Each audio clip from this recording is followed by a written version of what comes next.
1 to 2 stories thick, equilateral triangle. I could never see the top of it, and the edges were 90 degrees. There were 4 lights in total, 1 light on each corner, and a larger light in the center, 2 to 3 times the size of the corner lights. But what was really odd was the outside. The best way to describe it is like looking at a James Webb telescope picture where you have the colors and then the black background. So the craft itself was this black metallic flake paint, but on top of the craft was this gold, lava, plasma, some type of fluid going over and around the craft. I'm under this for about 2 to 3 minutes, and then the center light flashes 2 to 3 times, no sound, immediately shoots up to commercial jet level minimum, in my opinion, and I immediately feel static electricity all over my body, and then I smell the smell of after a thunderstorm or lightning storm, that really strong summer thunderstorm smell. Gets up to flight level. I'm trying to get my phone reset, and I can only see the center light at this point. If I didn't actually see it take off, I would have thought it was a star. And then it hovers up there, and it begins to slowly move due east out over the Atlantic Ocean. I finally got my phone reset. The entire thing was about, from the time I saw the light pop up near the hangar until it took off out over the ocean, was about 15 minutes. And following up to that question, after you disclose this information to the intelligence community, Inspector General, you're subject to phishing attempts and job blacklisting. How widespread do you think this is across the intelligence community for those who raise concerns regarding UAP programs? It's a difficult question to answer. I think prior to David Grush and people beginning this process of bringing people into awareness of the reality of these programs and certain things people have witnessed, probably extremely widespread. I think today there's still an issue, but because people are able to come before you and people are speaking out, I think it has been somewhat less. I would hope, though, that people would, because if this goes back into closed doors, this is going to get really ugly. What type of behavior have you witnessed from former Aero Director Sean Kilpatrick as well as his staff in relate to this information you provided to them? Did they ever try to classify this information as non-human technology? Good question. The problem with this is that I know what I experienced firsthand, and I know other things. I think the staff at Aero that I met with in March of 2023, I think they were good people doing the job they were told to do. I did not meet with Kirkpatrick. He was either not present or did not want to meet me that day. However, they did classify information about the reality of this subject, and it was very concerning because in my Aero MFR, they had actually referenced a former staff member that was the one who told me to go there, and they probably shouldn't have done that. And real quick before my time is up, and we might go to second round of questioning just so you're all aware, how important, given everything that you've seen and experienced, is the UAP Disclosure Act of 2025 in restoring both public accountability and trust? I think very important. I would hope, though, that the 7-year window could be shrunk, my opinion, but very important. The truth needs to be known. Thank you very much. I now recognize Jared Moskowitz of Florida. Thank you, Madam Chairwoman. Thank you for allowing me to wave on to the committee. I remember, the last committee when we had a bunch of former military personnel folks that either served on bases, were pilots, or were in different programs experiencing knowledge. It made me recognize that the narrative has changed, right? It's politically convenient for the government if you all weren't military folks in suits. It would be much better if you pulled up in Winnebagos and were wearing hats. And so the picture of this, because that's important for the American people and how you tell a story, what the message looks like, and who the messenger is. So this is now the second or third committee where we have former military folks with impeccable records, with information and knowledge. And it's definitely clear on a bipartisan basis that we have to protect our whistleblowers. There's no doubt. And in a day in which it's really hard to tell what's true or not from a political standpoint. And so I don't really know what is true. I don't know on this subject. But I do know when we're being lied to. And we are definitely being lied to. There's just no doubt about that. Mr. Wiggins, I want to talk to you. I find your background and testimony compelling. When you first saw what you were looking at, what were your first thoughts? My first thoughts were, I think everything that I was told and taught as a kid and as growing adult no longer, was applicable. If I'm able to see something that I thought defies gravity in such a way, then what else could be possible? That was my first thought. So did you think what you were looking at was a weapons program that you were unaware of, or did you think what you were looking at was obviously some extraterrestrial piece of technology? Neither one of those crossed my mind. It was just. How about now? What do you think it is now? I'm not the expert. I think it. I want to be as skeptical as everyone else and just hope to know the information. Anyone in the U.S. government tell you what you were looking at to try to dissuade you from what you thought it was? No. So no one was like, oh, there was some anomaly with the technology. No one from the government did that? No one. How do you think you were treated when you reported this information or have talked about, the Tic Tac video is well out there. It's well reported. How were you treated? I've had no pushback at all. I haven't had anyone reach out to me or try to, dissuade me in either direction, militarily speaking. So I was treated fair, and I appreciate the Navy itself with assisting me with coming here to being able to testify. That's good. So what do you think the American people should take away from watching your video, right? Because when we watch it, obviously, right, we've never seen anything like that. It defies what we know to be technologically possible. What are we supposed to think? Someone's lying about something. Someone's hiding something, right? That's not normal what you looked at.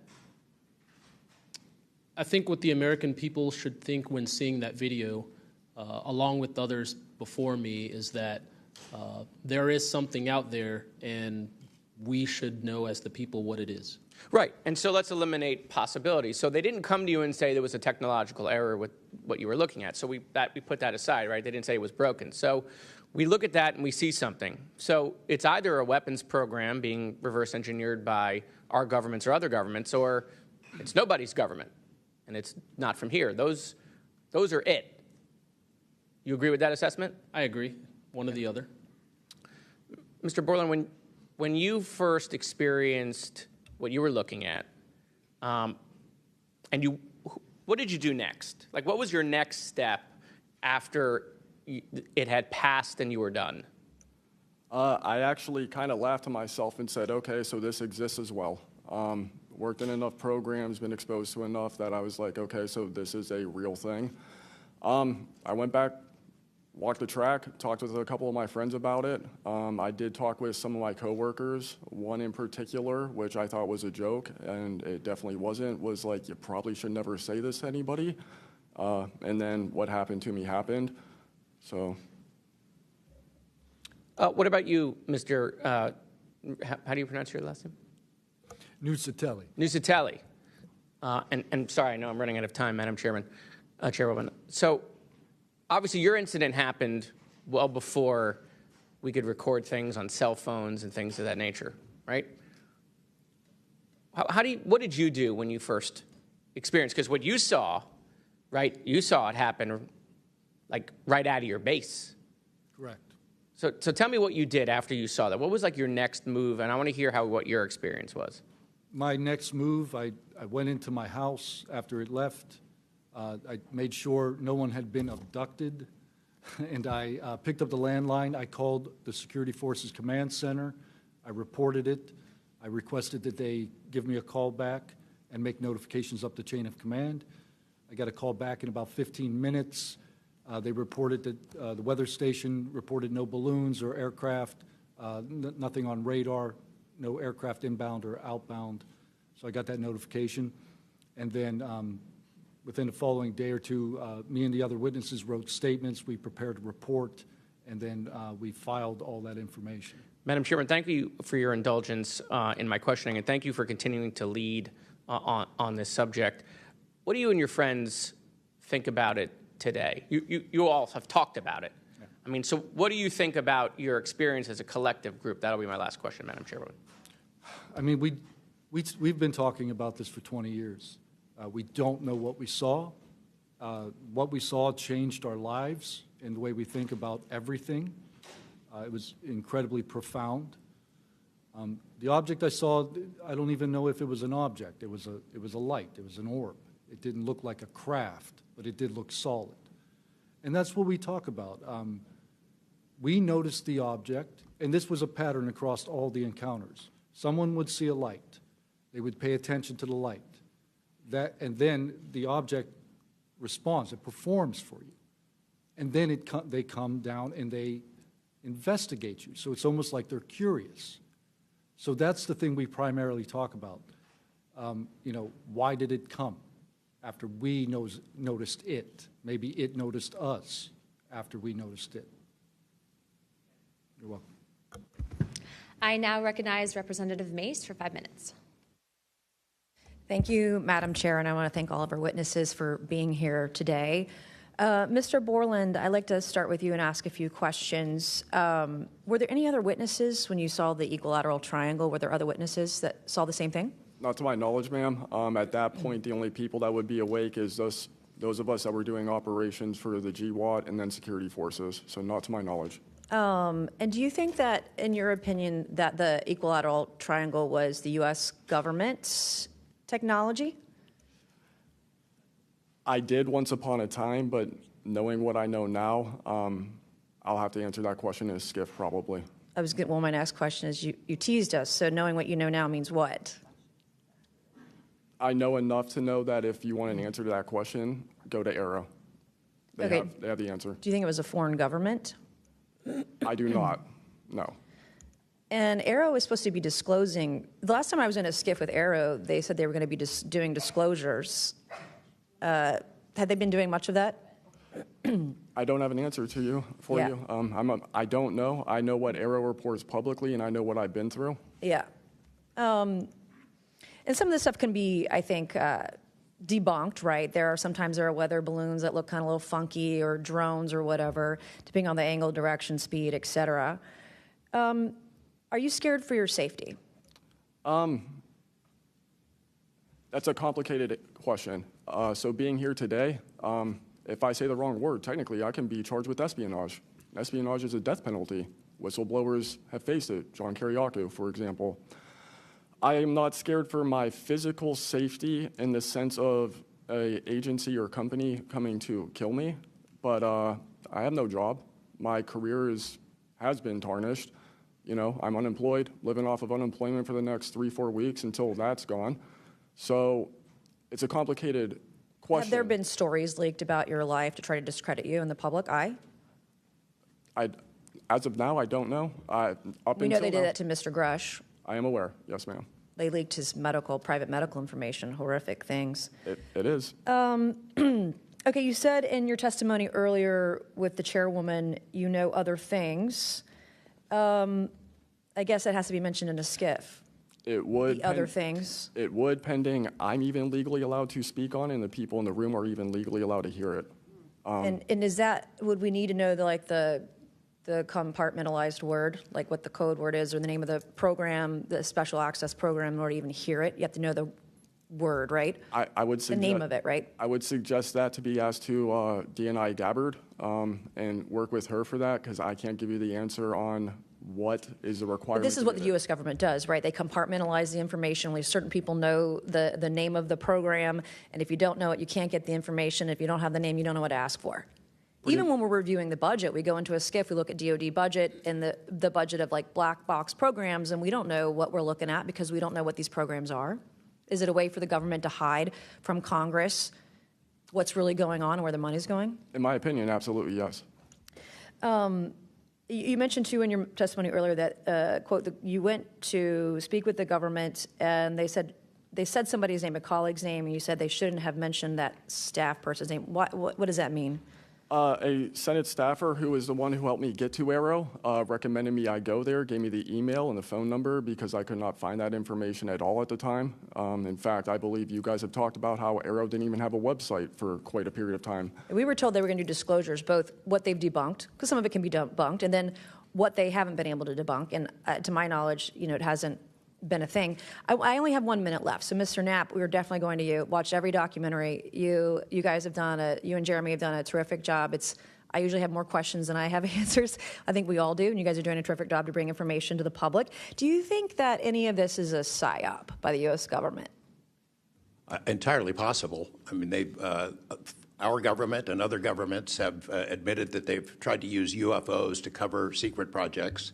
But I think they also do some reverse engineering of those claims. So years after people start seeing UFOs over Area 51, for example, they come up with the story, oh, yeah, that was, we planted that story. So I read in a major newspaper just a couple of weeks ago, they planted this story. An Air Force colonel went out into the desert, went to a bar at Rachel, and gave them some fake UFO photos. And that's how the whole story about Area 51 started, which is preposterous. Yeah, and I didn't even get to the crash retrieval program stuff yet, Ms. Chairwoman. There's just so much. Okay, thank you so much for your time today. I wish we had more time. Thank you, Madam Chair.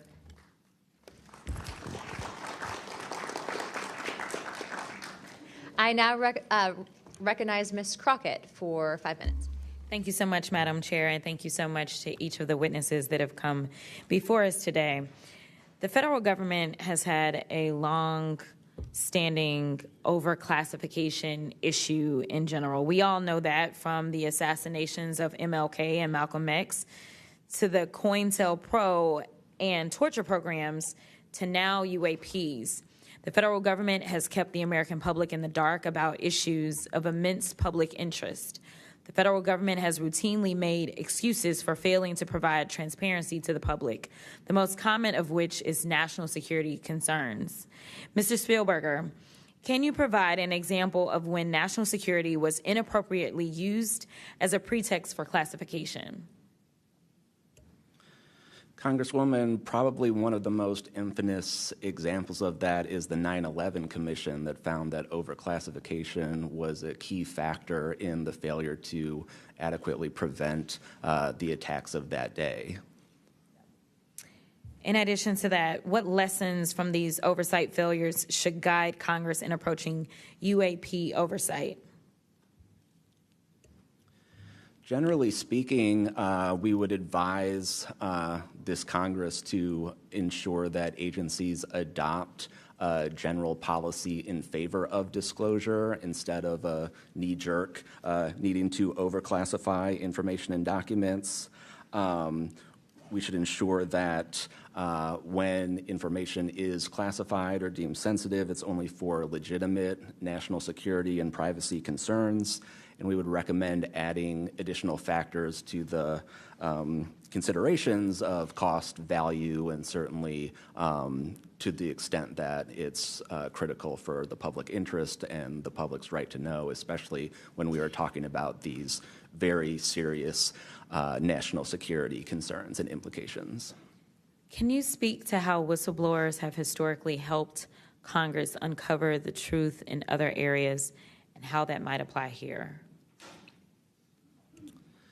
Absolutely. So again, Congress has always relied on whistleblowers coming forward and making disclosures in a number of different issues across different agencies, anything from national security to airline safety, railway safety, environmental concerns, workplace health and safety, a lot of issues coming out of the COVID pandemic, for example.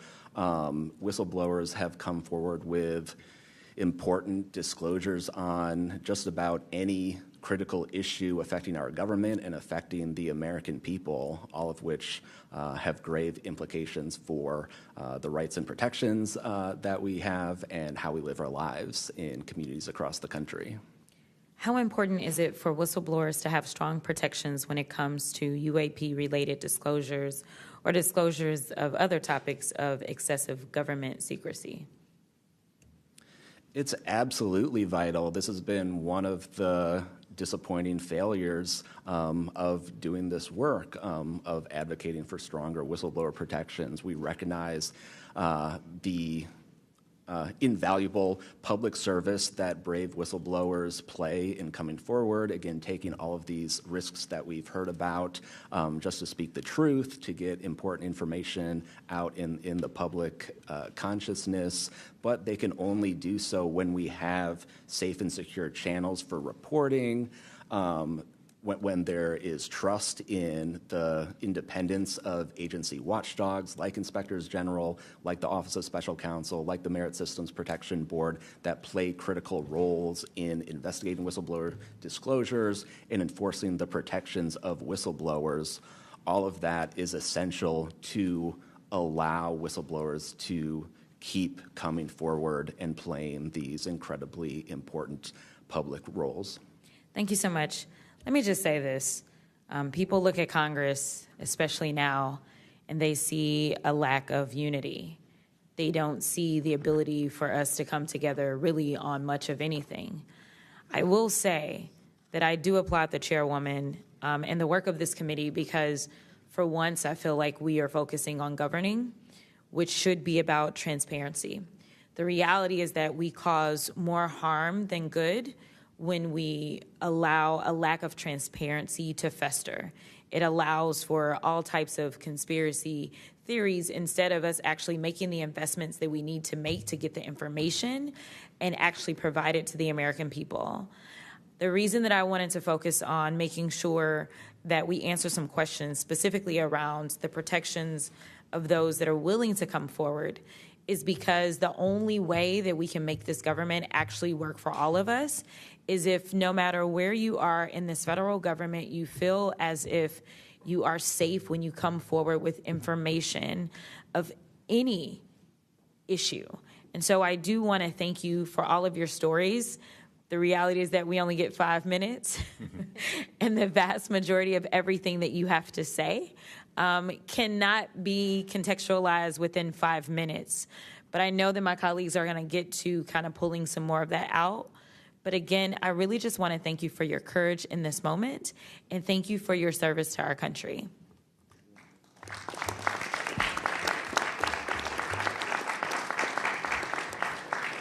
I now recognize Mr. Burchett from Tennessee for 5 minutes. Thank you, Chair Lady, and thank you, Ranking Member Crockett. I see a lot of friends out there, and I see a couple enemies, so I'll kind of remember that. But it's a pleasure being here. I want to remind people, too, this thing is an ongoing deal. We're not going to get this overnight. We've been fighting this battle, some of y'all, for 30 years and maybe longer. I hope we just keep focused on what we're trying to get to is total disclosure. We get a little wrapped up in a lot of things, but the government has something, and they need to turn it over to us. We pay their dadgum salary, you pay our salary, and you ought to get more out of us than you do. And that's what disgusts me about this whole thing. I think they're just trying to run the clock out on us, really. They'll poke us a little, and they'll make jokes to us and try to pull us off the target, but I think we know where we're at, and that's why they're firing at us, because we are over the target. My first question is, Mr. Knapp, I recently introduced the UAP Whistleblower Protection Act to help provide whistleblower protection to federal personnel for disclosing the use of federal taxpayer funds to investigate UFOs. I still don't want to say UAPs. How can Congress further increase whistleblower protections? I think you got to unleash the dogs and go track down the money and where it goes, because a lot of this stuff has been moved out of government. Sure. As you know, Rep. Burchett, it's been given to private contractors who stashed it away. They've had it for so long that there's nobody left inside government, or very few, who know where it is. And they do that to keep us from FOIA, correct? Yeah, it's to keep it from FOIA. And I think that the contractors who've had this stuff for a very long time set their own standards about who is allowed to know what. And it's a very small group that ever cracks that. I think Representative Luna has been looking at the use of classifications to hide things.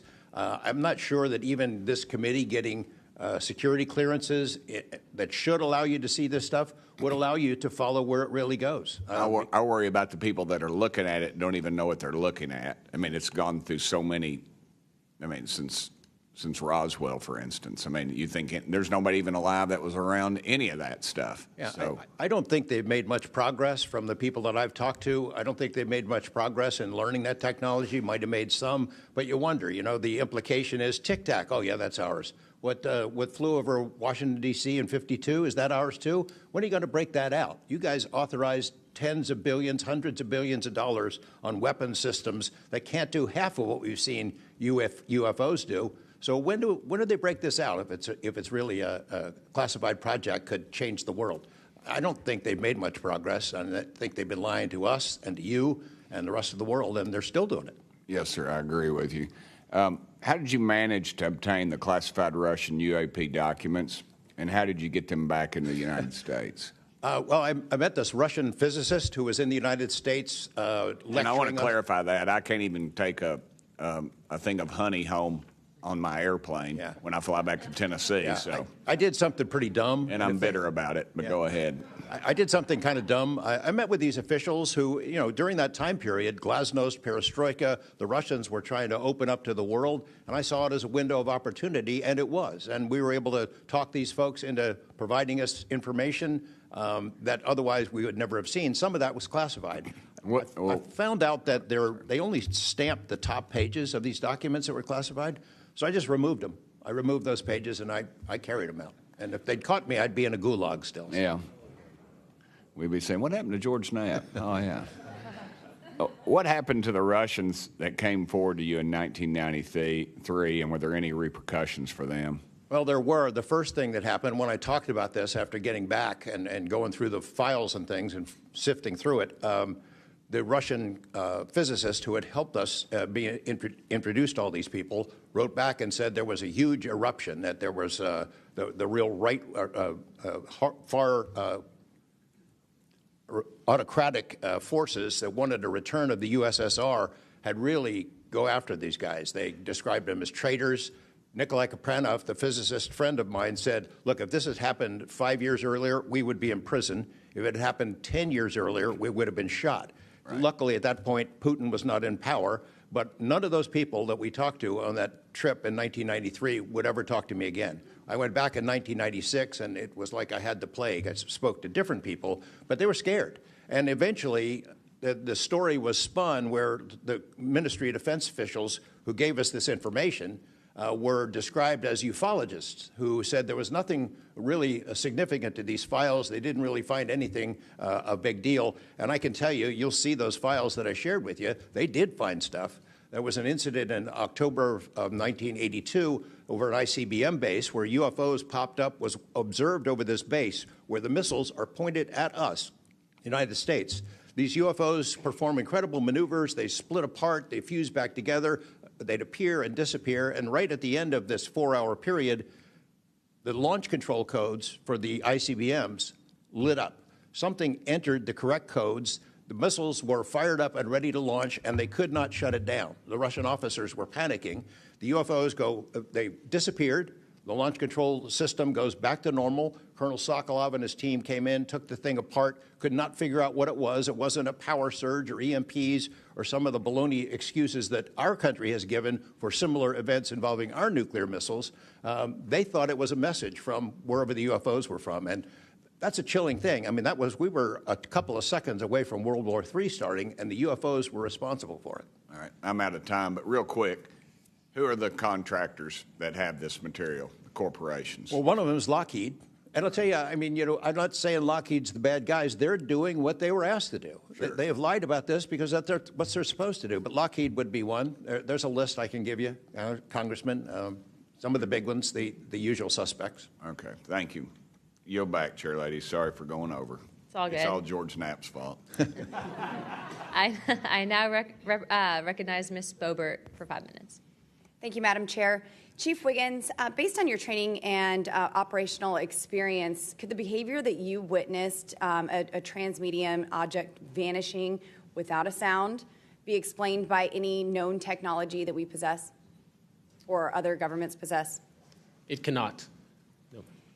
And has any government agency debriefed you or any of your shipmates regarding the EOIR and radar confirmed UAP encounter aboard USS Jackson? No one has, no, ma'am. What was that encounter like when you brought that up? If you want to briefly summarize that, when you brought that to their attention and then you were not provided any follow-up, who was told and how did you feel when there was no contact back to you? As far as the actual incident happening Yes, or sir. the reporting level? Yes, Chief. It was within the event happening. My duties are to report to the tactical action officer on watch while we're standing watch. So tactical action officer was there. I made my report. I've not had any discussion outside of that day. There's been no communication to me or requests from me within inside of the military. But speaking of that actual incident itself, once the report was made to the tactical action officer, that's when I made the decision to ask the individual watchstander that was controlling Sapphire to be able to slew into the location. And that's what you see in the video itself is when the watchstander is slewing in and kind of showing us what we're looking at. But outside of that, that's as far as the reporting went that I know of. Thank you, Chief. Just for the sake of time, Mr. Nusatelli, has RO, the Air Force, or the FBI ever followed up with you personally about the Red Square event? I did have follow-up by Aero, nothing with the Air Force. The Aero office updated me, I think, at least 2 times. They let me know that they were unable to locate any records, that the records had been destroyed by the Air Force. The Air Force is destroying all their police records every 3 years on a schedule. So You were informed that these documents were destroyed. Well, I have a Freedom of Information Act from the Air Force that states clearly that they destroy all police records on a 3-year schedule. Okay. So they were sitting on documentation, destroyed it, refused to question any of the lead investigators, anything leading into this investigation? Yeah, basically they destroyed all the police records. So you couldn't even call the Air Force and ask them if there was a vehicle accident in that time frame. So that's a big problem. We're losing data in real time. So we'll never be able to go back and track. I think our federal government has a history of destroying records. Thank you very much, Mr. Nusatelli. Dr. Borland, as a geospatial intelligence officer, have you seen classified data indicating UAPs operate in restricted U.S. airspace, and has that information been withheld from Congress? I have not in U.S. airspace. That is intelligence oversight, so I did not have domestic authorities. After filing your Inspector General complaint over retaliation inside the Pentagon's UAP office, did you receive any kind of protection or just more retaliation? Within the IG or Aero, ma'am? Either. Aero, they went after the staff member and classified everything, shut that down. The IG, to this day, I don't even know if my complaint's active. I know my attorney that represented me was very, very, very concerned. And the best of my understanding, I was determined credible, not urgent. And do you think that experience would suggest that the internal UAP investigations may be compromised? Possibly. I mean, it's so hard because this goes back to people doing the job they're told to do, and very few people are going to want to give up their careers, 20, 30-year pension, get rid of their kids' health care, get rid of their house. It's possible, yes. Yes. Thank you very much, Dr. Borland. Mr. Spielberger, do national security whistleblowers currently have any external appeals processes to challenge retaliation, or are they just stuck relying on the same agencies that they're accusing?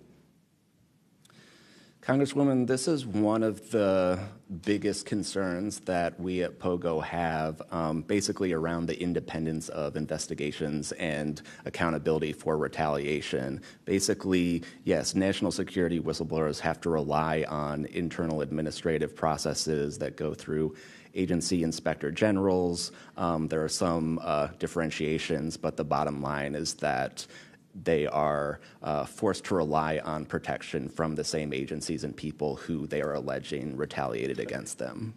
Yes, well, I thank you all for your bravery. We are out of time here. Thank you so much for coming forward, and we will do everything that we can to ensure that you are all protected. Thank you for trying to bring truth and transparency to the American people. Madam Chair, I yield. I now recognize Mr. Burleson for about 5 minutes. Thank you, everyone. It takes such great courage to come forward, and we acknowledge that, and I hope that you see that we are taking that seriously. And so very thankful for what you're doing today. I'm also very thankful for previous witnesses that have come forward. I see Matthew Brown in the audience. He courageously stepped forward and was as a witness. I encourage everybody to look and seek his testimony. I want to thank the people that came in our first hearing: Ryan Graves, David Grush, David Fravor. And in our second hearing, Admiral Gallaudet, Luis Elizondo, and Mr. Gold. And the many others that have come forward. We hear you, and it's time that we, enough is enough. It's time that we take action. Look, I'm not jumped to the conclusion that I believe that there are, aliens coming from another planet. But I'm open to that.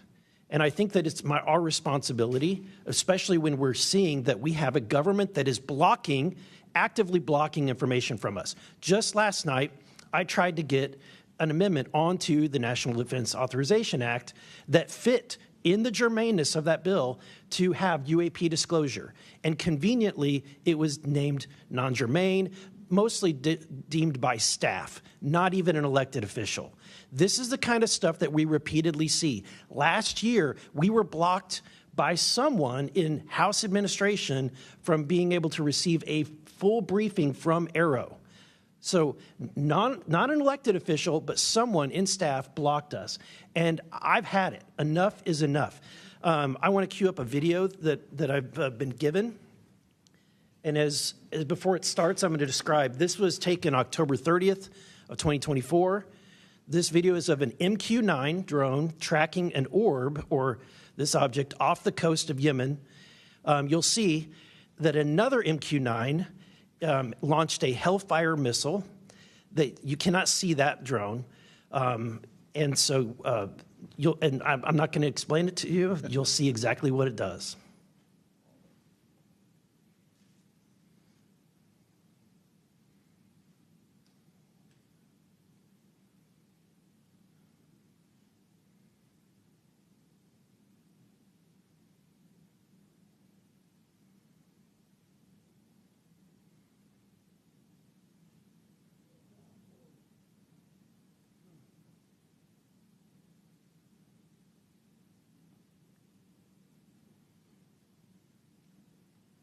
This is when it zoomed out, so you can still see it traveling.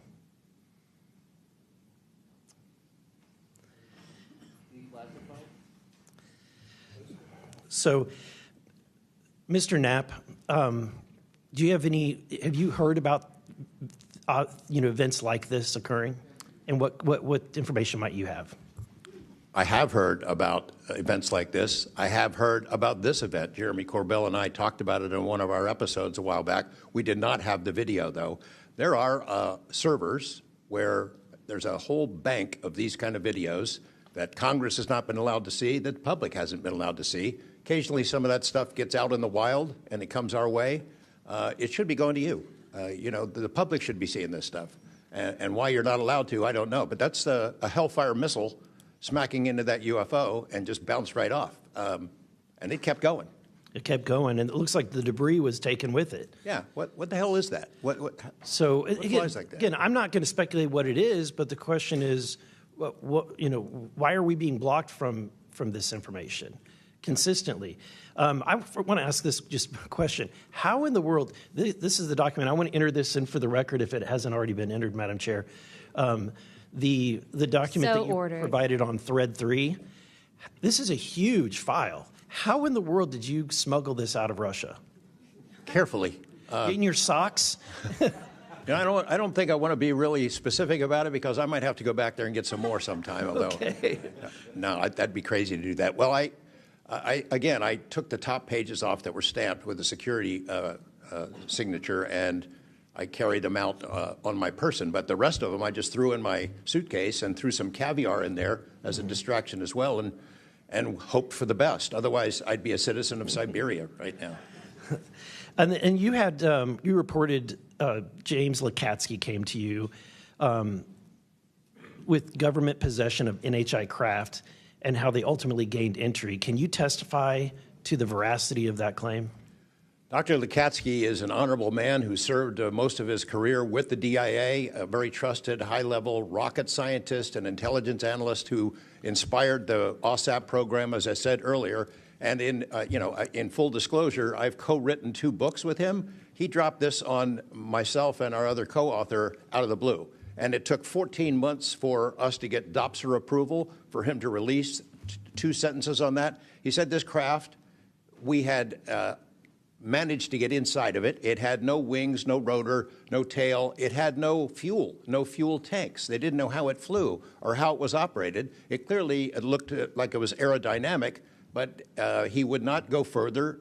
He's a by-the-book guy, and until he gets clearance to say more about that, I don't think we're going to hear much more. But it's not ours. It wasn't ours. We didn't make it. We didn't know who made it and how it was built and how it operated. We've got at least one. And I don't know. I think that's enough confirmation that we do have recovered discs and materials. Lastly, Mr. Borland, in the classified realm, have you been exposed to undeniable confirmation of NHI technology? And then my second question is BASE Systems involved in any way with reverse engineering exploitation of non-human intelligence craft? Yeah, we're gonna have to have a conversation this Skip for that. Whether I'm legally even allowed to answer that, and whether you're even allowed to hear it, sir. Okay. Again, you can sense our frustration, and so I just want to thank you for coming forward. We will continue to fight because look, this is about making sure that this government belongs to the people and restoring the republic the way it was intended to be. Madam Chair, I also have further witnesses of courageous individuals. It was given to me by Dr. Stephen Greer, including Michael Herrera and his testimony. We have Roderick Castle and his testimony, Randy Anderson, his testimony, Stephen Digna, and others, 3 others, all saying similar things to what the witnesses today have said, and I would like to enter that into the record as well. No objection. Thank you. I now recognize Representative Lee for 5 minutes. Thank you, Madam Chair. I think we need to make sure that we don't get distracted by sensational stories only of unidentified anomalous phenomena and lose track of what the core of this hearing is about. This is all a perfect example of why whistleblowers are so important and why it's so important that we step up and protect them. With Trump, RFK Jr., EPA Administrator Lee Zeldin, and others committed to dismantling government and firing professionals who do dare to speak out against the threats this administration's disastrous policies create, we have to focus on protecting all whistleblowers, not only the ones who are reporting on UAP. I'd like to thank the whistleblowers who have agreed to come before the committee today and speak their truth. This administration's claims to care about waste, fraud, and abuse, and so often it is the whistleblowers who care and who are the tip of the sword fighting against the real waste, fraud, and abuse. One study found that whistleblowers expose fraud at more than twice the rate of third-party auditors. So, Mr. Spielberger, what are some of the best examples of whistleblowers exposing fraud and abuse in the federal government? Thank you, Congresswoman. Again, whistleblowers have played such a vital role across so many different issues. One prominent example goes back to the 2014 VA waitlist scandal. POGO actually played a very instrumental role coordinating with Iraq and Afghanistan Veterans of America. At that time, we received tips and whistleblower disclosures from over 800 different individuals talking about the VA subjecting veterans to extensive wait times in order to get the basic standard of care that they deserve. It's certainly prolonged serious illnesses, even contributing to hastened deaths, and we were able to help shed more light on that issue, which I think just emphasizes the importance, even outside of the national security context. We are often still talking about serious issues and even life and death concerns. And unfortunately, whistleblowing can lead to serious repercussions and retaliation, especially in this vindictive and lawless administration. Mr. Spielberger, in the past, what kinds of retaliation have they faced, and what are we seeing today under the Trump administration? So we've certainly heard about a number of different examples of retaliation. One that I'd like to highlight that Mr. Borland referenced previously is retaliation through abuse of the security clearance process. That can have grave implications not just for a whistleblower, but also their ability to seek legal counsel and defend themselves against retaliation. And when we look at the past several months of this administration, unfortunately, we've seen a really systematic approach toward dismantling the nonpartisan civil service. We've seen the mass firings. We've seen undermining of independent agency watchdogs, mass firings of inspectors general, undermining the Office of Special Counsel, the Merit Systems Protection Board. Again, these entities that are meant to be independent and play a critical role in investigating whistleblower disclosures and ensuring that their rights are protected. Yeah. Thank you. In 1989, Congress passed the Whistleblower Protection Act and then broadened it again in 2012 to ensure that federal workers could feel free to come forward to their elected officials. And it's a good thing we did, because whistleblowers have played a more important role than ever since Trump has taken office.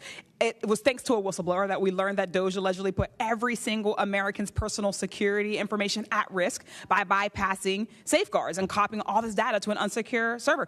I ask unanimous consent to enter into the record a New York Times article titled, quote, "DOJ put critical Social Security data at risk," whistleblower says.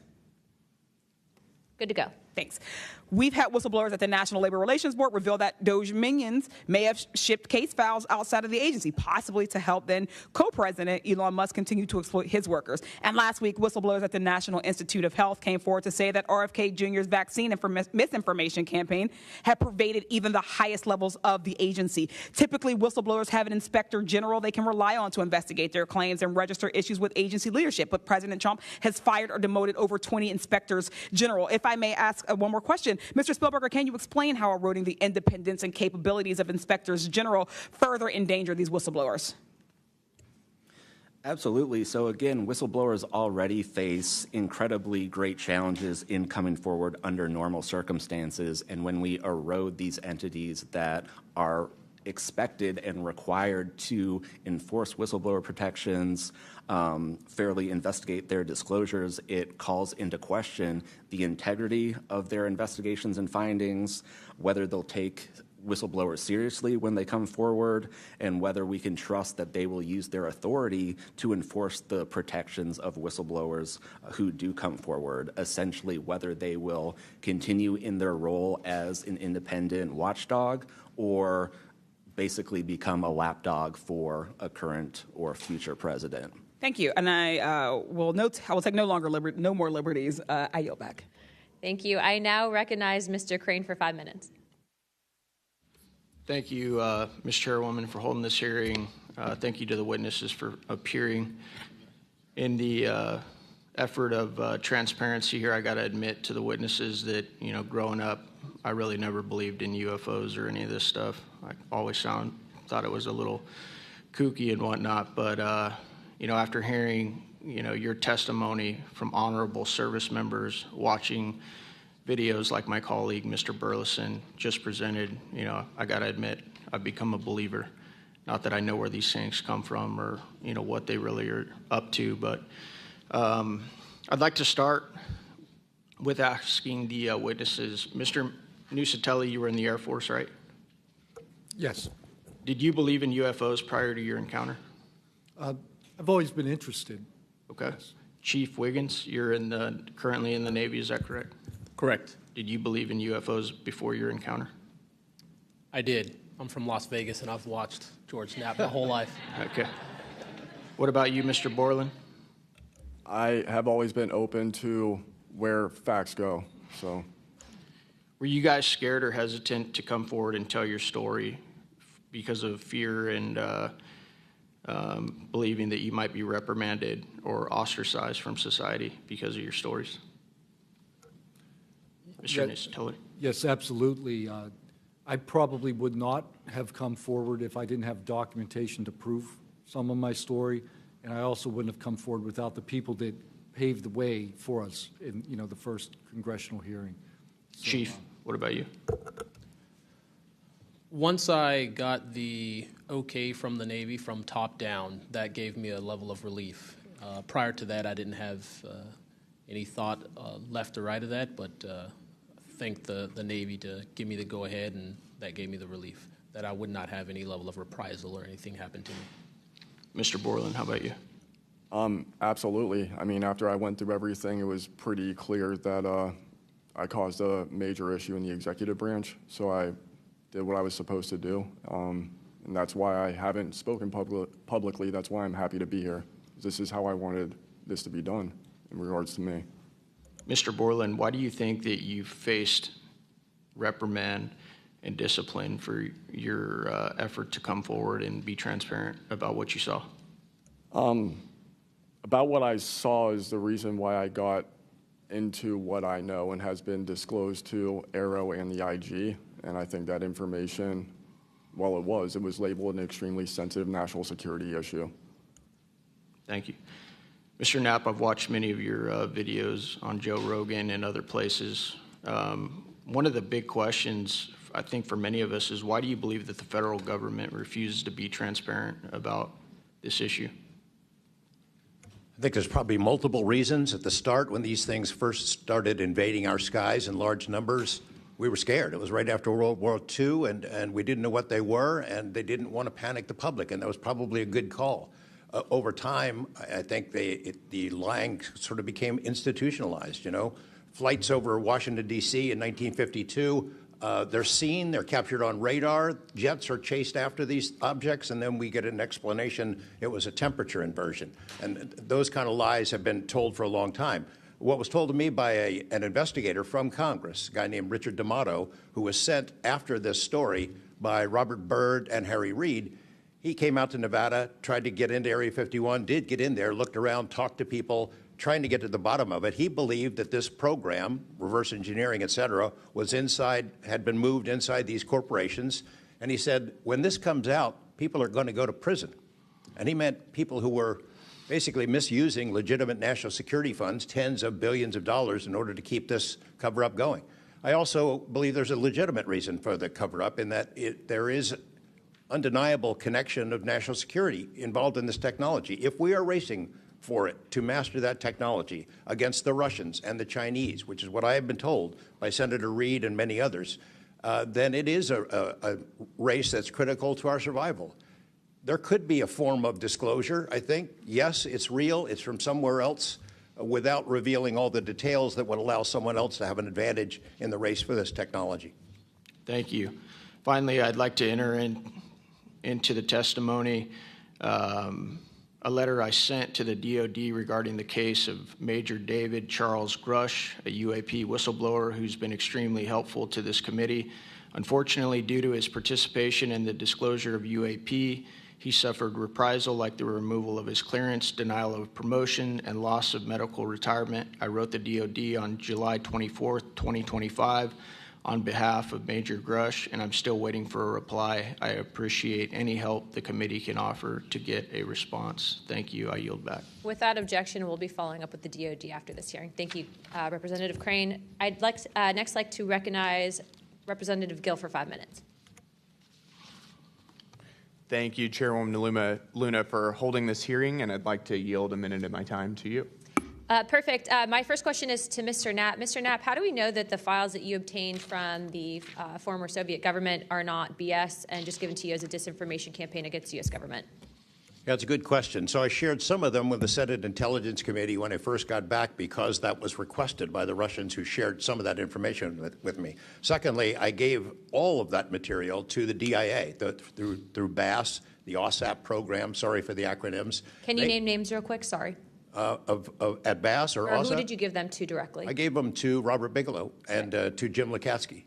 And they hired a whole team to go through them and retranslate them and analyze it, and they created a structure of how the UFO programs in the USSR and Russia were put together.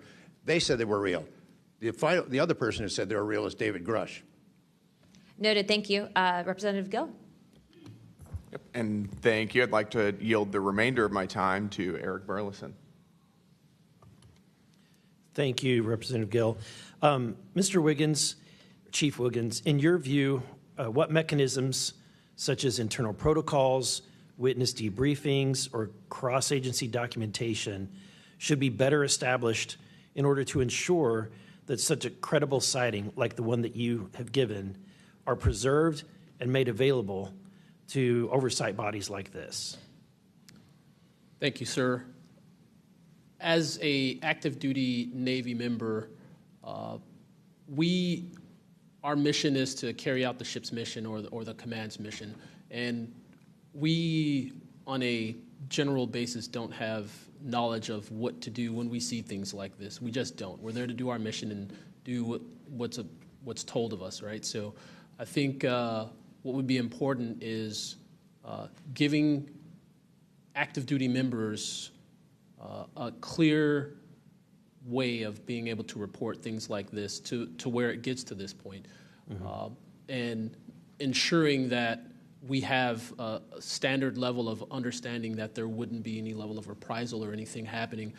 Because, I've been in the Navy for almost 24 years, but what about the sailors that have been in for 2 years that experience things like this? They're not going to have the knowledge, or they'll probably be a little bit more fearful to speak up, being it that their career is just starting. Yeah, I want to commend you. You're the first witness to come forward that is currently serving, and it's recognized. And so I thank you. And your testimony is unbelievable. Let me ask this question: are you familiar with the Witness Protection Act that Representative Burchett has filed? I'm not too familiar, sir. Anyone on the committee familiar with it? It's fantastic. It's the language that we need. It's language that will protect whistleblowers from any kind of reprisal, and yet it's again and again blocked by this body in some way. Many a times it's being blocked not by elected officials but by staff behind the scenes. And the other bill, the UAP Disclosure Act, which was filed last year, Senator Schumer, who I cannot believe that there's a topic that he and I agree on, but he and I agree on this topic. He has sponsored it in the Senate. He put it on the National Defense Authorization Act last year. Remarkably, I can't get it on it was stripped out by the House last year, and I can't get it onto the bill leaving the House this year. Mr. Knapp, how far would that bill go to actually getting the answers that we need? Pretty far. I think that they're still going to have roadblocks. The keepers of the secrets, the private companies that have been doing this job for intelligence agencies for a long time, are not going to cough it up. You'd have to force it out of them. And whether you can get them to admit that they have it or not, they're supposed to lie about it. They've been lying about it. More power to you. I hope it works. I hope it passes this time. But it's a daunting challenge to get them to open up after lying about it for more than 75 years. Yeah. And then finally, Mr. Borland, when you engaged with Arrow in 2023, you noted that their public statements did not match the reality that you and others had witnessed. In your assessment, what were the key limitations of Arrow? I would put it to you this way. The statement Arrow has made is scientific evidence of extraterrestrials. Scientific evidence requires a scientific control. Extraterrestrial is an entity on another planet. The only way to scientifically prove extraterrestrial is we have to go to that planet, acquire technology, bring it back, and compare it to what we have here. So you're saying they won't let anything out or they won't come forward unless they confirm that it unless they go to the planet and confirm where its origin is. That would be scientific evidence, yes. And by that statement, Arrow found no scientific evidence of extraterrestrials is basically, I don't want to call it a psyop, but a misrepresentation, because we do have things. But making that statement is not technically a lie. It's a misrepresentation of the full truth. Thank you. Madam Chair, may I, just since we're on that topic real quick, how do we get to these other planets? How do we pass the Van Allen radiation belt safely? Good question for you. I cannot answer that for you. Thank you. I would now like to recognize Mr. Perry for 5 minutes. Thanks, Madam Chair. I think I'll start with maybe Mr. Borland. So you have a clearance, right? You're in uniform, you have a clearance. When did you leave service? What year? I left in 2013, February 2013. Who was the president, if you recall? 2013 would have been President Obama, sir. Wasn't President Trump, right? No, sir. Okay, so you have a clearance, right? You're serving in uniform, you have a clearance. Yes, Your sir. story, I think many of us are kind of picturing the scene. You walk out in the flight line, having a smoke, this event occurs. Do you have the perception, at least I do, based on your story, that this involves the U.S. government? Whatever you saw involves the U.S. government. That is 100% my opinion then and now. And was there an after action? Do you do a daily debrief of the activities of the day? Was any of that recorded? Was there a conversation with the command? Was there any documentation that you know of at the time? Not to my knowledge. I mean, like I said, I talked about it on the ops floor, and a couple of people had pulled me aside, some older enlisted, and were like, you probably want to keep that to yourself. So did you get the impression that they knew what you were talking about, just didn't want you to harm your career or seem crazy, or that they didn't really witness? Did you know anybody else that witnessed what you saw? Again, not that night. Like I said, the only people that would have been out there would have been security forces, and then those of us that were doing ops. Security forces in uniform or contract? Probably both.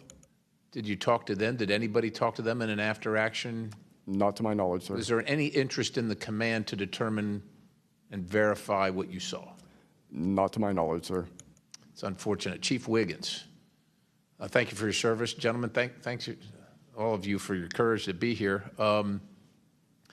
Your story's a little bit different. Sounds like it, well, for both of you guys, and also Mr. Nusatelli, if this were sanctioned by the U.S. government, even though you have a clearance, but it's classified above the clearance level, do you see any reason why they would allow you access, being present, viewing it, hearing it, being around it? Like, what is this, an accident? Like, does the U.S. government make these kind of accidents? They make accidents, mistakes like this? Like, we're doing this test of this new system, and we forgot these guys were standing here. Does that sound like something that the U.S. government would do? No, sir. Some of the launches we were doing were like $5 billion projects that had taken like 10 years to develop the technology. And these objects were coming right up to the launch pad. So any kind of mistake, I mean, it could cause a catastrophe. Right. So it's very confusing why these objects would be operating in and around our bases or during training exercises. So it would lend you to believe that the U.S. government had nothing to do with whatever it is you saw. Correct. They wouldn't want it there because it would potentially interrupt the proceedings at the time. Was there an after action? Was there a discussion by your command? Was there an investigation? It's pretty significant activities that you were involved in. Was there an investigation that you know of? We conducted investigations in real time, right, and we document all the evidence. But as far as anything from higher up, I don't know if there was an investigation done. No information came down on what we should do. Were you ever interviewed at someone else's request? About that incident? Yeah, about the incident. I don't believe so. Do you think you find that odd? If something happens, you're around multi-million, maybe billion-dollar operations and launches of national security interests, very sensitive. There's an anomaly in the operation. The only person witnessed it, saw a UAP at Vandenberg at that time frame, that was interviewed was the one that witnessed the thing land. Why wouldn't, well, I don't know why I'm asking you, but it seems to me that we would want to interview everybody associated, even not associated, to find out if they were associated. Chief Wiggins, how about you? Was there an investigation? Was there an after action? Was there documentation on the incident that you were privy to? No, sir, not that I know of.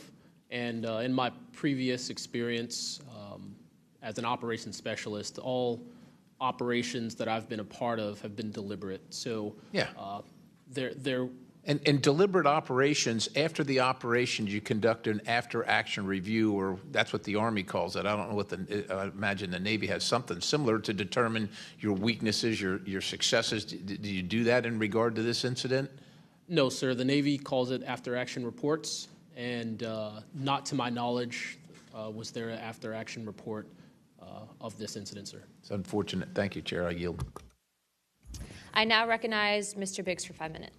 Thank you, Madam Chair. Thank you to the witnesses for being here today. I'll tell you that today's testimony should alarm every American, no matter their views on UAPs. This isn't simply about UAPs. It's about government integrity, responsible use of taxpayer funds, and Congress's constitutional duty to oversee the executive branch. I've heard evidence of critical information hidden in special access programs, off limits to virtually every elected representative, and certainly to the public. Credible witnesses report retaliation for speaking out. These are clear attempts to silence those who are exposing the truth. We must protect the whistleblowers. And decades of government disinformation have eviscerated public trust. So this isn't a partisan matter. It's a constitutional matter. And when you talk about the VAs, Mr. Spielberger, and all the problems that they had, the hub of that was Phoenix. And they went after the whistleblowers there. And that was under the Obama administration. So it doesn't matter which administration, which party, both parties have got to come clean, particularly on this. So if the government thinks it can hide the truth and punish those who speak out, Congress has to keep pushing until the facts, whatever they are, wherever they lead, come to light. I'm going to go to you, Mr. Knapp, first. You've interviewed numerous UAP whistleblowers over the years. The question is, how do you verify their claims before deciding they're credible enough to report on? It's a combination of factors. First, you check their credentials. Did they really serve where they said they did, and did they work where they said they did? Are there any other witnesses? Is there visual proof, film, footage, things of that sort? You ask the people around them that know them, that used to work with them, if they're credible people. That's one way. You know, I think about Arrow, the organization that this body created to deal with witnesses and whistleblowers. I hope I'm not taking too much of your time here, but they invited people to come forward, service members who saw things and had experiences. And I can tell you that the people that I have talked to who went through that are deeply disappointed. There was a guy named Bob Jacobs who was a lieutenant attached to Vandenberg in 1964. His unit would record missile tests. They recorded all of them. On one of these particular tests, a UFO comes out of nowhere, zaps what looks like a laser beam at what would have been a nuclear dummy, a nuclear weapon, and disabled it. And he is called into the commander's office. Two guys in suits clip that film footage out that shows the UFO, and he's ordered to never talk about it. He comes forward to Arrow. He heeds the call, thinking he's doing his duty as an American to tell that story, and they completely dismissed him. They made up a story that they had tracked down the original footage, and there was nothing like that in it. Well, there was no original footage. It had been taken away the day the footage was recorded. He's deeply disappointed. People like Bob Salas, who had worked at a nuclear ICBM base, who saw UFOs flying over the base, and these missile silos were taken down. He went to Arrow, too, and was completely disregarded. It almost looks like Arrow operated as a counterintelligence operation to get people to come in, tell their stories, and then discredit all of them. I can't imagine that any whistleblower or witness will ever go to Arrow again because of what happened under the first director, who's now long gone, but still seems to act as the spokesperson for that organization. And I would say, Madam Chair, maybe at some point we need to really dig deep into Arrow, and I would encourage us. Oh, I'd be happy to send maybe a subpoena to Mr. Kilpatrick. That'd be fun. Mr.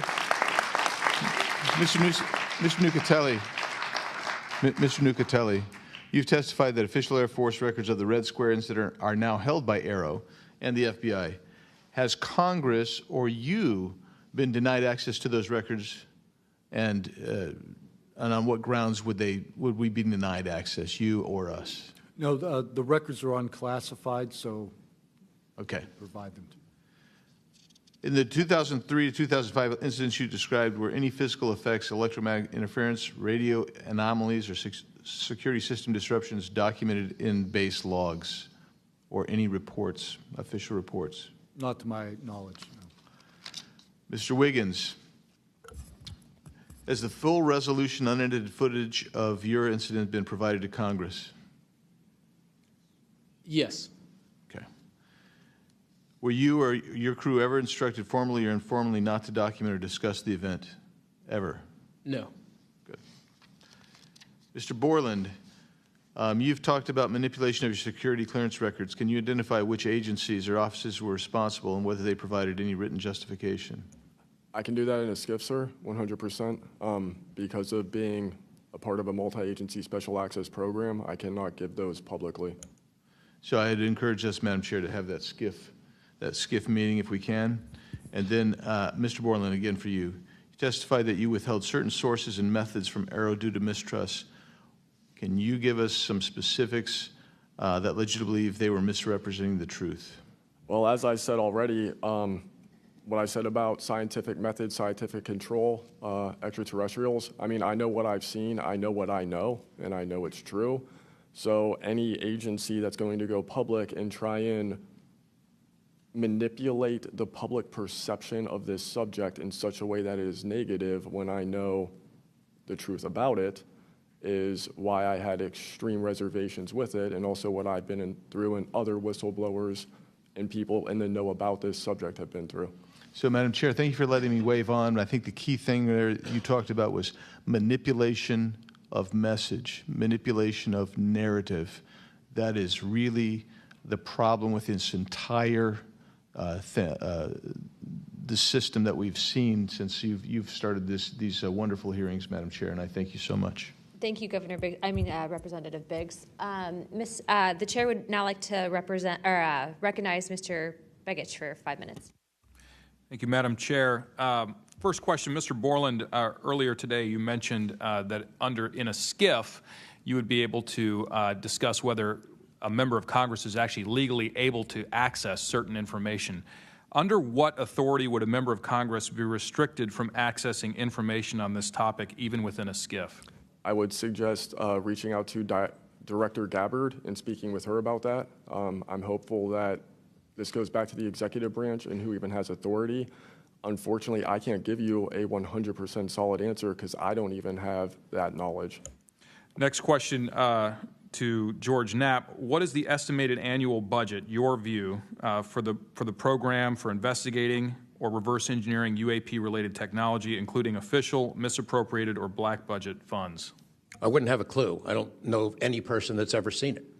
Does anyone on this panel wish to address that question? Okay, moving on. Are any of you willing to name specific gatekeepers within the root cell of the UAP-SAP Federation?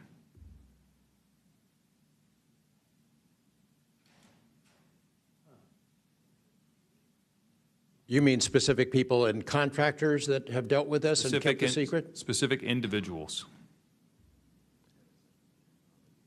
Well, one of them was named Dr. James Ryder at Lockheed.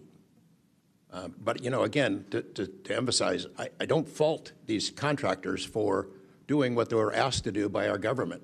They're supposed to lie if people ask about it. And the intelligence agencies who gave this stuff to them, CIA, I think primarily, told them to keep it quiet, and they've done that. And I suspect that they'd like an off-ramp, that they'd like some help with figuring out this technology at some point.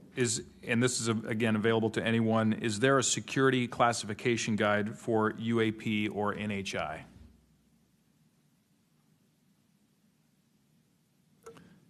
I remember in the 2003 or 2023 hearing, it was stated that all UAP-related material is classified secret or above. I have a name for you. Go ahead. Glenn Gaffney. CIA. Glenn Gaffney, CIA. Another question for you, Mr. Knapp. What is, in your view, having investigated this issue for so many years, what is the long game with respect to disclosure of this information to the public? Because with the advent of essentially a video camera and a high megapixel phone in everybody's pocket, at some point, this information is going to be impossible to withhold from the public. What do you think is the long game here? Well, the secret's out. I mean, how many videos have there been already? You know, videos that are leaked from within the military and intelligence agencies and contractors and sensor platforms. It's out there. But they have the high ground. The people that don't want us to take it seriously dismiss it, discredit the witnesses, come up with a cover story. I mean, it's been out there a long time. The public senses that it's real, and the people in authority dismiss them. It's a game that's been going on a long time, and I don't think they're ever going to release it. I think that there's an attitude among the people that have been involved in this for a long time that the public doesn't deserve to know, and that the public probably can't handle it, but they can. Final question, again, this one's open to anyone who'd like to answer it. Describe your understanding of the org chart or lines of control within the executive branch with respect to these topics.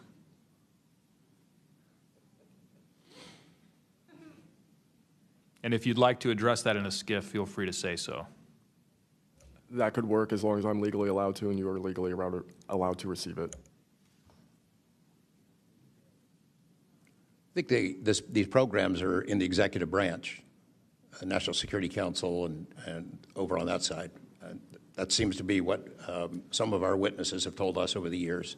So you can, Congress can file all kinds of requests. The FOIAs can be filed with the Department of Defense, Department of War now, and they can honestly say, well, we don't have it, because they don't have it.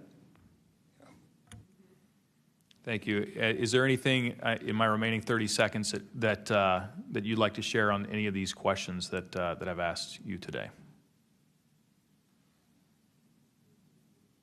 I applaud the committee for trying to tackle this monster of an issue. I really appreciate that it might be the only bipartisan issue in Washington where everybody can agree. We've watched multiple hearings now.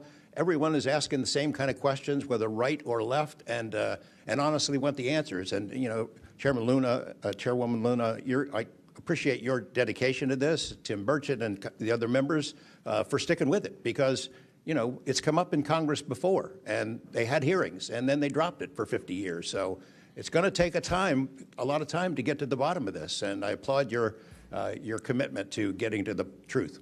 Thank you, Mr. Knapp. Pursuant to Committee Rule 9C. Madam Chair, can I ask a parliamentary question of you? Yeah, sure. Does this subcommittee have the authority to do subpoenas? Task force. So the task force, to answer that question, has to do it through full committee. Okay. So, and also in regards to immunity, which to Mr. Borland's point, we are going to be doing a motion to ask for immunity for you and a few other people to come into a skiff and tell us what you know without being subject to the Espionage Act, et cetera. Thank you, ma'am. So that's just kind of an update. But as a task force, because we are not a full subcommittee and there are certain authorities that haven't been granted to us, probably because they don't want us to have it.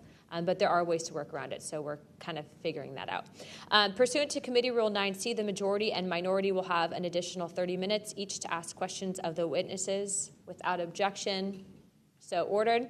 With that being said, if you guys want to jump in the queue, I know Representative Crane, Burleson, and likely Burchett have a few more questions.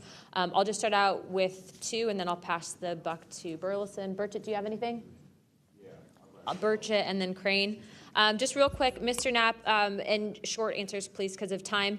How much of these alleged Russian crash retrieval documents have already been physically out there? So, I mean, percentage-wise of the documents that you submitted to Congress, what was public already and what was not newly released? Maybe 1%. Okay, so the rest of it should be predominantly new information. Yep. Also, can you just elaborate real quick? I know you had, I think, mentioned a Thread 3 program, but also alleged in those documents, I got through maybe half of them last night. There's a lot, and I don't speak Russian, contrary to what my people might allege. What does the Thread 3, was there any specific programs that existed within the Soviet government or groups to specifically investigate this by name real quick? It's a number. There's a number in those documents I gave you. There was a larger program that actually had 3 sub-programs that was Thread 3 was the name I got, and then the DIA guys who looked at it figured out there was a much larger organization. And it's listed in those documents? Yes. Okay, thank you. Real quick, I'd like to ask the committee to replay that video that Burleson had played earlier. I want to ask every witness here, specifically ones that have sensor training or have been able to recognize some of this movements real quick. So if you guys can please roll that real quick.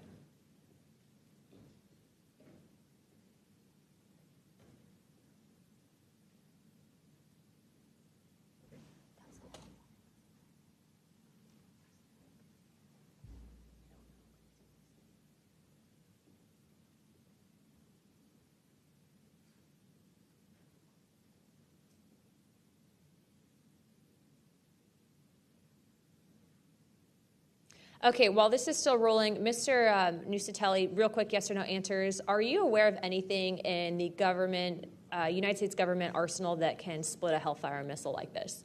No. And do whatever blob thing it did and then keep going? Nothing? Nothing. All right, how about you, Chief Wiggins? Nothing to my knowledge, ma'am. Okay, and how about you, Mr. Borland? I prefer to answer that in a skiff. Okay, does this video scare you guys? Yes or no? Yes. Wiggins? Yes. Nat? I had a different reaction. I was really happy that it got out. Thanks for providing Curiosity that, kills the Congressman. cat. All right, Mr. Borland? Yes, for Okay. All right, that is the end of my questioning. I'd like to now recognize Mr. Crane. Thank you. Chief, I was on a ship for a little bit. I was a gunner's mate on the USS Gettysburg for a couple years. My question to you is, when you had your encounter and you saw it on the screen, you were in the CIC, is that correct? That's correct. On an LCS ship, the CIC is on the bridge, so it's called ICC-1, but yes, same. Did a bunch of the other folks in the CIC come and check out what you were looking at? Yes, we all did. The tactical action officer, myself, the RCO, and two others that were on watch. We were all in the same space, so we were all looking at the Sapphire screen all at the same time. Because in the other couple instances with the witnesses, you guys just saw it by yourself. Is that correct?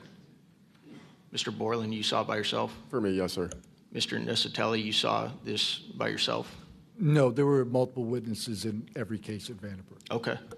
So, Chief, did that spread like wildfire throughout the ship in the next day or two, what you guys had seen? No, sir. It didn't spread throughout the ship, but it spread throughout ICC-1 conversation. As you do your turnover, we talk about it. But it didn't go further than just the watchstanders that stood watch on the bridge and in ICC-1. So it did move around there throughout a few days. I'm kind of surprised. Stuff usually spreads around the ship pretty fast. Why do you think the rest of your fellow sailors on the boat didn't hear about it? Potentially uninterest, possibly, with engineers or combat systems like yourself, don't make their way up to the bridge enough to get within sight of the circle of talk about the incident. Was it hard for you to get permission from the Navy to bring that video? I myself didn't bring the video. I just saw the video. When I saw the video, I got in touch with Admiral Gallaudet. That's how I wind up knowing about the video itself when I first talked to the Admiral. And you can hear my voice at the back end of the video, and I was like, hey, that's my voice, and I wanted to talk about it. How long did that encounter take place, Chief? So the encounter itself, from the time I recognized on my radar to the time after the video ends, was probably about 5 to 7 minutes. What speed was the object moving at? When I first witnessed off the port bridge wing the object moving out of the water, what I thought was originally just a light on the water, something on the horizon, and surfacing and going into the air, I then knew it was an air contact. But as an air controller myself, I started thinking and going through kind of like my checklist in my mind. Could it be a helo? But it's not blinking lights. So I then realized this is something I've never seen before. So the speed itself, just going from the horizon to about maybe 4,000 feet in the air was very slow, slowly rising, and then it sped up. I'm not an expert at knowing specific speeds of aircraft just by visual eye, but I would say probably 1-2 Mach instantly into the rest of the formation. I didn't notice visually with my own eyes the other 3 objects until I went back to my radar and also utilized Sapphire to see that, in fact, there were 4 total. And then again, when they all left after a certain amount of time, it was nearly instantaneous. So you spotted it visually first, Chief, and then went back to your radar, or did you guys spot it on radar first? Radar first, because that was my watch station. And then you went out to the port bridge wing, is that correct? Correct, to verify what I saw on my radar. What range was it at, Chief, when you were able to see it visibly? I would say about 7 nautical miles, 7 to 8 nautical miles of a light from the ship. Wow. Thank you. I yield back. I now recognize Mr. Burleson. Thank you, Madam Chair. Mr. Chief Wiggins, you said that it emerged from the ocean. Is that right? Yes, sir. And before it did, it was glowing. It was a glowing object under the water. That part I couldn't tell because it was nighttime at 1915 approximately, and it was also at a distance. So it's very hard to tell the difference between something on the horizon and something surfacing from the water. My personal thoughts after seeing what I saw is that it did in fact come from the water, but I don't have visual evidence showing exactly, that it did in fact come from the water. But I had to go through my process of elimination and try to figure out, was this a ship on the horizon just showing its lights at night, but to see it surface, then it made me question, okay, where did this come from? If it's flying and it's not a drone or anything like that, where was its origin? Where did it start? Mm-hmm. Mr. Knapp, in your testimony and in this document, you detail an event that happened in Russia where their nuclear missiles were activated, and we were close to a World War III at that time, which is startling to hear. It's also good to know that as we have investigated the JFK files as well, that we're learning that that there was a document that was sent between Russia. There was an agreement between Russia and the United States that if they were to see some unidentified objects over sensitive sites, that they would report it to each other. Are you familiar with that document? Yes, I'm also familiar with the rhetoric, public rhetoric between President Reagan and Gorbachev at the time, too, that they traded statements about, wouldn't it be something if we were threatened by something from way outside, how we might work together. I know for sure that they had conversations about it, and I know we did reach an agreement to try to lessen the possibility that us detecting a UFO or group of UFOs would not be mistaken for a bunch of Russian missiles. There were exchanges of that sort that went back and forth. Yeah, and I can imagine this is, to me, the validity of this document is underscored by the fact that Russia would not want this to be known. They absolutely would not want to know, the public to know, or the United States to know, that there was a vulnerability in their missile systems. Would you agree? Absolutely. And, and we had many similar incidents at our nuclear weapons facilities here that have all been sort of swept under the rug. But it's pretty scary when you take down 10 missile silos during tense times and you don't have a better explanation for it than it was a special test of security mechanisms or using EMPs, which is a preposterous explanation. Real quick, we're going to cut to Mr. Ogles. He just got back. So we're in a special kind of lightning round, so 5 minutes, and then we'll go back to our line of questioning. Thank you, Madam Chair. At this point, I think it's clear from the hearing that there's advanced technologies that are taking place in our airspace.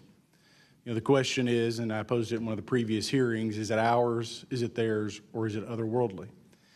There may not be a silver bullet at the moment, but when you look back through the hearing and the evidence that's been presented, if you're going to point the American people to one piece of evidence to start their journey on this topic, what would you suggest, sir?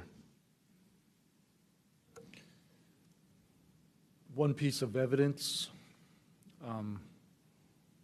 I would start with this hearing, in the first hearing. There is no evidence. But is there a specific, exactly, but is there a specific evidence or footage or document that you think lends extreme credibility to what we're discussing today? I would say this new video we're seeing today is exceptional evidence that we're dealing with something. With the kinetic? Yes. Mr. Wiggins? Sir, I'd have to say that if just the average person here in America looked at absolutely everything that has come across television, the internet, etc., you can't tell yourself that 100% of what's being recorded is fake or false. You have to, at some point, understand that there's something else out there. Well, I mean, and you bring an interesting point. You know, in the law enforcement community, anytime you're conducting an investigation, you're always looking at the totality of the circumstances. You're looking at all the evidence and how they piece together.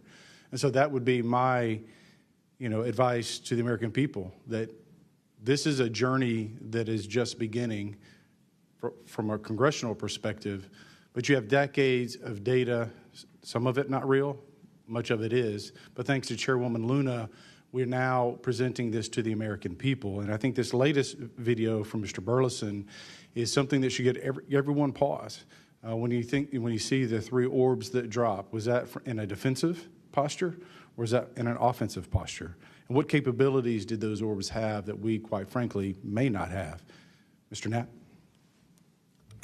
As I mentioned at the beginning of my remarks, what hooked me on the story was the paper trail, these documents that shouldn't exist. We've been told for decades, over and over, there's nothing to it. It's not a threat. You can go about your business. And then when FOIA becomes the law of the land, thousands of pages to the contrary leak out. There's a memo by General Nathan Twining in 1947 when the country was being overflown by dozens of UFOs, hundreds of UFOs, in which he said, look, this is not visionary or fictitious. It's real. These things are craft. They're not ours. They outperform anything we've got. I mean, if you follow the paper trail of documents that they wrote before the military got wise and realized that FOIA really exists and changed their tune and not put things in writing, it spells it out pretty clearly.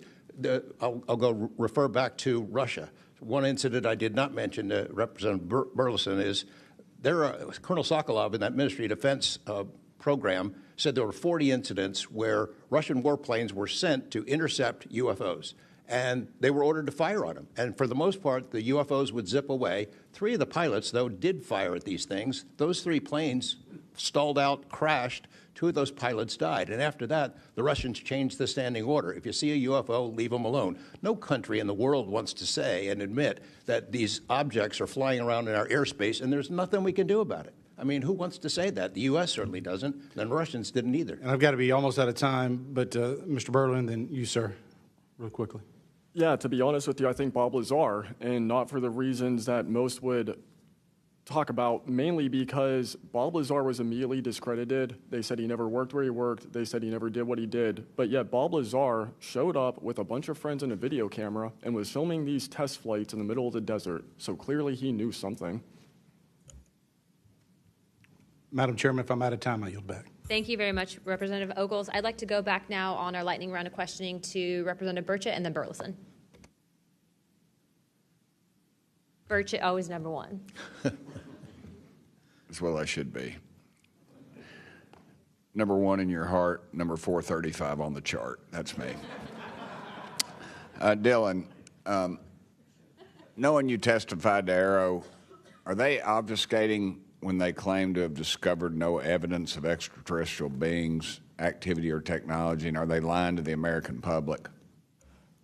As I said before, it's a manipulation of the public perception. The statement, scientific evidence of extraterrestrials, is a true statement. It is not the truth about what is happening and what we have. Any of y'all like to comment on that further? Mr. Knapp, you're getting edgy. It's splitting hairs. No proof that they're extraterrestrials. What would that proof look like? A piece of kryptonite? What would it be? I mean, we could be talking about different forms of non-human intelligence. I think the dominant paradigm is that they come from outer space, somewhere else, and they have some way that they can cross those vast distances that we can't even imagine doing. But that's not necessarily the answer. So asking for proof of extraterrestrials might not be the answer at all. It's splitting hairs. We don't know where they're from. I don't know anyone who knows the answer for sure. They call them aliens just as a placekeeper kind of a word, but no one in all these programs who've studied this stuff for years, people with much bigger brains than mine, knows the answer for sure. I've talked to Navy folks that some of the deep sea areas, they think there might be something there, that they're here, and I don't know when they got here. Another point that needs to be made is every time, we say we're going to back engineer or whatever you want to call it, these craft, I always say, like, it'd be like if you took I ride motorcycles, but if you took like an Indian or a Harley to the people that came over here on the Mayflower, they'd see a bright, shiny object. They might polish it. They might get it started. I doubt they could. They couldn't work on it. They couldn't put fuel. They wouldn't be able to have the capability of putting fuel in it. I just think that's we're scratching at something that we don't have any knowledge of, and that's why it's just taken so dadgum long. But they do know, the first one that cracks that code, it's over. I mean, it's energy, it's power, it's everything. And I worry too that in the wrong hands that they do that, they keep it from the rest of us because they're so invested in whatever energy sources we have here that their billionaire buddies are going to profit, and they can't retool because they know once it's out on the internet, it's over. And so I think there's a lot of things going after, and I think that's why the move to discredit folks is so rapid too. I think they point to them and they put the dogs on them, and it disgusts me. There's a price to be paid for that too. The Russians and Chinese are trying to figure this out as well, but they don't have the same kind of stigma. They tell their best scientists and engineers, get in there and work on it. And they've been doing it for a very long time, might have a head start on us. Here, we don't have our best scientists and engineers working on it because they've been told it's nonsense. The stigma is very real for people like that. I agree. Yield back, Chair Lady. Thank you. I'd now like to recognize Representative Burleson. Mr. Nusatelli, when you heard the testimony of Mr. Knapp talking about these missiles were shut down or turned on in Russia, does that remind you, when you hear these stories, it's got to remind you of the event that happened on your base? Absolutely. There are many accounts of incursions of this type taking place. I believe in the 60s we had a similar incursion in New England, and same thing happened. There were these objects coming over the base at low altitude, 200 feet over the base security police, and they were scrambling fighters, and then the objects would just fly off, and that went on for weeks.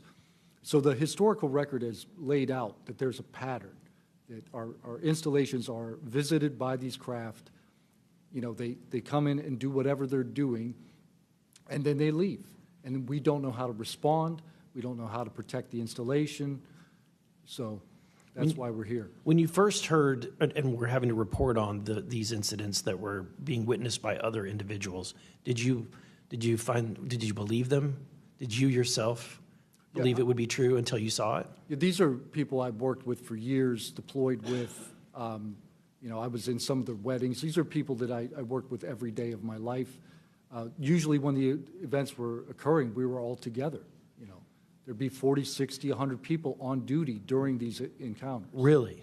Yeah. All seeing it at the same time? Yes, these encounters were playing out while we were on duty, and we were responding and investigating in real time as they occurred. And as you said, the importance of your operation was highly important because they said it's the most important in 25 years. The research that you were conducting. For that particular launch, we had 500 Air Force police officers guarding the launch. 500 people. It was that critical. Wow. But had this thing showed up, we wouldn't have been able to do anything to prevent it showing up. Real quickly, can you just redescribe size and whether or not you heard anything? It was how big, wise? The two square objects were at least as large as a football field. The second encounter, they think it was much larger than a football field. We're talking like flying buildings. The object I saw was about 30 feet in diameter. And to confirm, you were not the only person that saw this. Correct. I think I was also told that there was also reports of this in a police blotter in the area. Can you confirm that? Yes, that's the documentation that I maintained from the original event and turned into Arrow and the FBI. Okay. Do you have any more, Burleson? No, Madam Chair, I just want to reiterate to the American people that if you're frustrated, so are we. We're extremely frustrated. We've been, the 2-3 years. I can only imagine how frustrated Mr. Knapp is or Danny Sheehan is, and the amount of time that you guys have poured into this to try to get answers. I mean, Masson is back there. He's been pouring to try to get answers into this.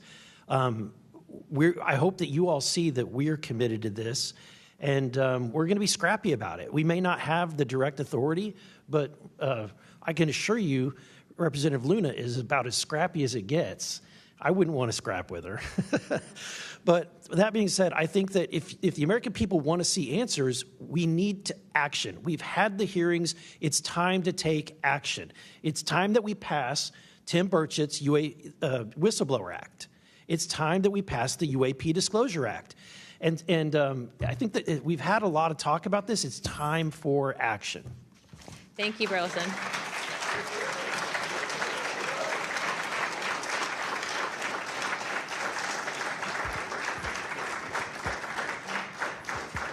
I would now like to yield 30 minutes to Representative Crockett. I'll reserve. Thank you. In closing, I want to thank our witnesses once again for their testimony today. I now yield to Ranking Member Crockett for closing remarks. I'll pass. No, I just want to say thank you so much to each and every one of you for being here today, for staying committed to this, and for your courage.